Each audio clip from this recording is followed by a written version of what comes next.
Fala galera, beleza? Meu nome é Leonardo e eu sou editor do blog Que Golaço Futebol. Primeiramente eu queria pedir para vocês se inscreve aqui no canal, que a gente vai trazer bastante conteúdo de futebol, histórias de futebol e muito mais.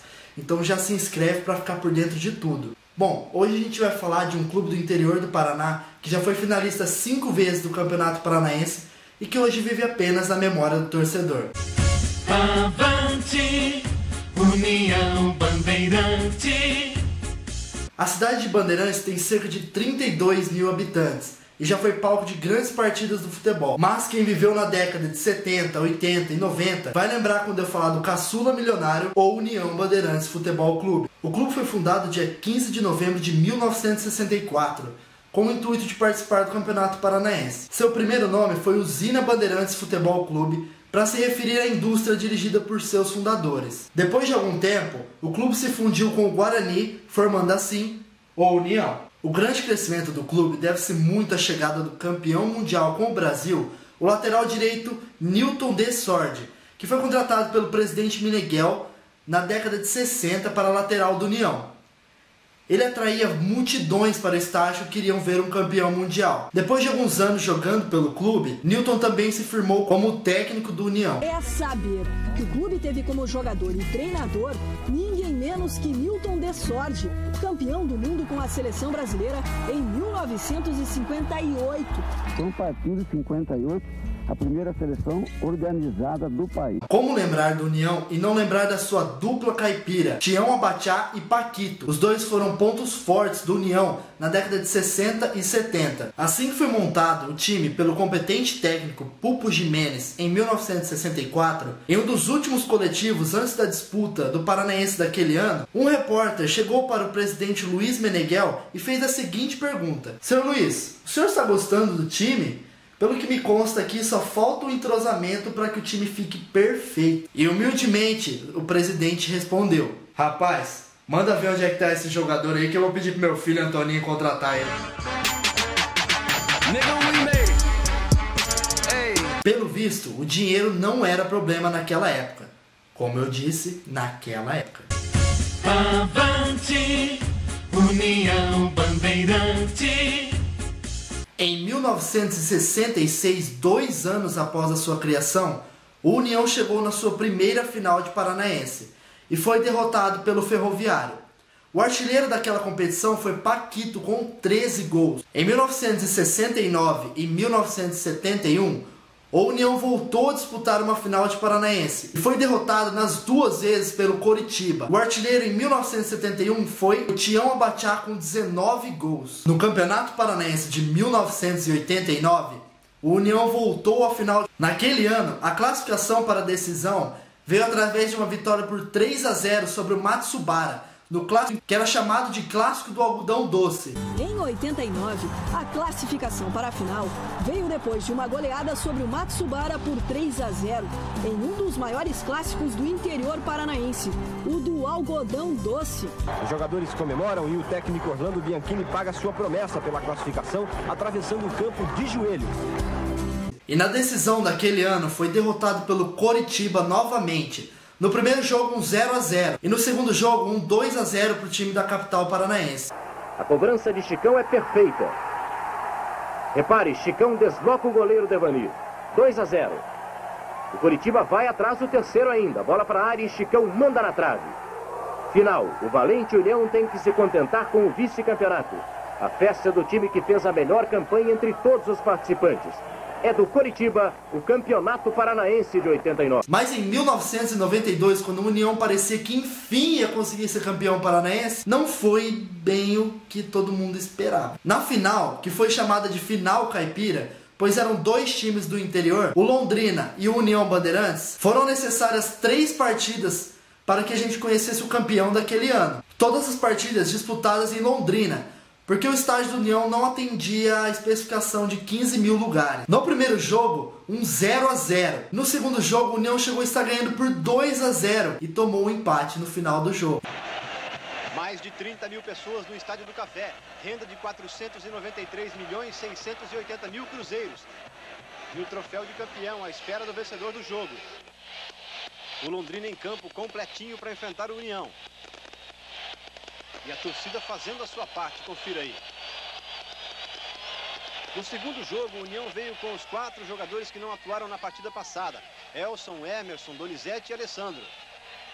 E com eles a esperança do torcedor de Bandeirantes. Repare que a falta foi pertinho da área. Vanderlei vai para a cobrança e faz o primeiro gol do jogo. Comecinho do segundo tempo e União de novo no ataque. Vanderlei toca para Alessandro e ele dá com açúcar para Zequinha fazer. Confira, União 2-0. Surpresa no Estádio do Café. Souza pega o rebote e preste atenção que vai sair o lance do pênalti. Alessio tenta e Leco vai completar. No chute de Leco, Emerson toca a mão na bola e o juiz marca pênalti. Veja aí. Confira que realmente Emerson tocou a mão na bola. Tadeu vai para a cobrança e faz 2-1 para o União. Insistir, o Londrina chega ao segundo gol. Tadeu cobra a falta. O goleiro não consegue segurar. E Márcio mete a cabeça para fazer. Londrina 2, União 2. O torcedor do Londrina não esperava que o time fosse conseguir um... E no terceiro jogo decisivo, o Londrina venceu no 1-0 sofrido. Meia hora antes do jogo começar e o Estádio do Café já estava completamente lotado para a decisão. 31.139 torcedores, renda de 509.700.000 cruzeiros. O Londrina em campo, confiante na vitória e na conquista do título. O União sendo recebido pela pequena, mas barulhenta torcida de Bandeirantes. Confira só. Preste atenção que vai começar o lance mais importante do jogo. João Neves faz falta em Alessandro e recebe o cartão amarelo. Na sequência, o juiz Luiz Carlos Pinto de Abreu percebe que Avarildo e Tadeu estão se desentendendo e bota os dois para a rua. Aí começa a confusão, Avarildo vai para cima de Tadeu e todo mundo se envolve numa grande briga. Isso a 22 minutos do primeiro tempo. A polícia entra em campo para acalmar os jogadores. E Avarildo e Tadeu têm que sair à força do campo, veja aí. Na confusão acaba sobrando o cartão vermelho para o supervisor do Londrina, Aldivino Generoso, e para o técnico do União, Geraldo Roncalho. Atenção que vai começar uma jogada pela esquerda com o Roberto. Ele tenta se livrar do zagueiro, mas Emerson faz a falta. E o zagueirão Emerson do União recebe cartão amarelo nesse lance. O próprio Roberto vai para a cobrança e João Neves sobe mais que todo mundo para fazer o gol do Londrina. De Abreu encerra a partida. Vitória do Londrina 1-0 e o título de campeão que o clube não via há 11 anos. Aí você confere a invasão da torcida. O gramado do Estádio do Café cheio de torcedor para comemorar o título conseguido pelo clube. Mais uma vez, o União amargava a segunda colocação. Mas depois daquilo, a história do União mudaria um pouco. Avante, União Bandeirante.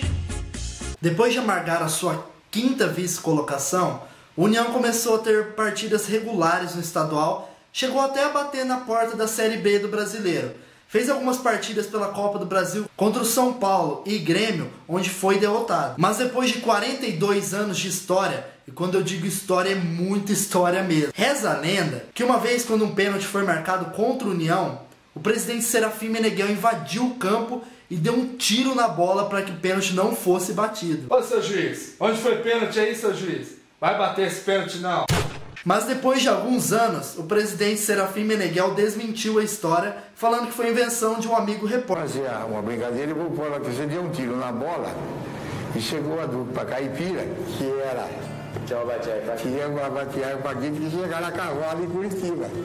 Então foi uma brincadeira de um... E aquilo, como se diz, estourou pro mundo afora. Mas diziam que ele era verdadeiramente bravo. E quando os juízes viam o Serafim na beira do campo, tremiam e ficavam com medo de cometer erro. Em uma outra vez, um pênalti foi marcado contra o União.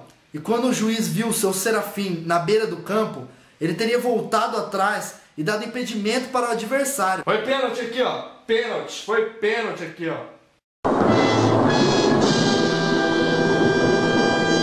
Foi pênalti não, galera. Impedimento aqui, ó. Impedimento. Tá claro. Vamos. Impedimento. Em 2006, mais precisamente dia 4 de agosto, a União encerrou suas atividades declarando problemas financeiros. O primeiro sinal foi o afastamento do seu patriarca, Serafim Meneghel, por problemas de saúde, da usina Bandeirantes. Ele era muito bom em revelar jogadores. Revelou jogadores como Brandão, que depois do clube foi para o Coritiba, Olympique de Marseille da França, e revelou jogadores também como Fábio, que atualmente joga no Cruzeiro. Com o fim do União, se encerra uma era em que o futebol do interior pertencia a uma cidade, a gente daquela cidade e ao folclore daquela cidade. Estivemos em Bandeirantes para conhecer um pouco mais da história do clube e o que vimos foi verdadeiramente triste. Quando chegamos no estádio, estava todo degradado, sinais de abandono, e o que já foi palco de grandes jogos do futebol estava completamente no esquecimento.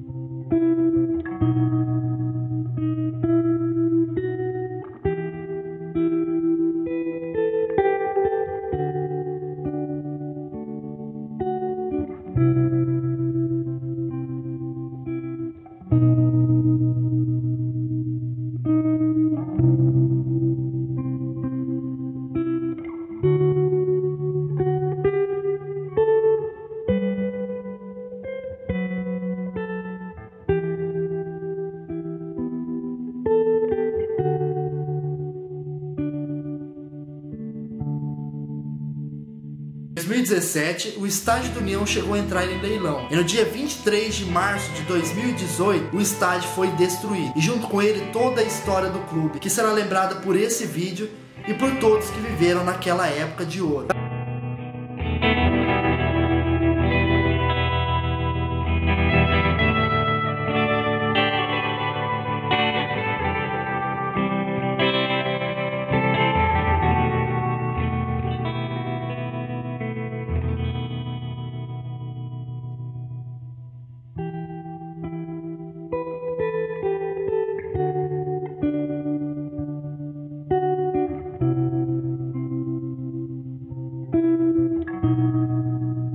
Galera, muito obrigado por assistirem. Se você gostou do vídeo, já deixa o like pra gente continuar trazendo esse tipo de conteúdo. E também, deixa nos comentários qual time que você quer que a gente conte a história aqui. Por hoje é só, galera. Até o próximo vídeo e valeu!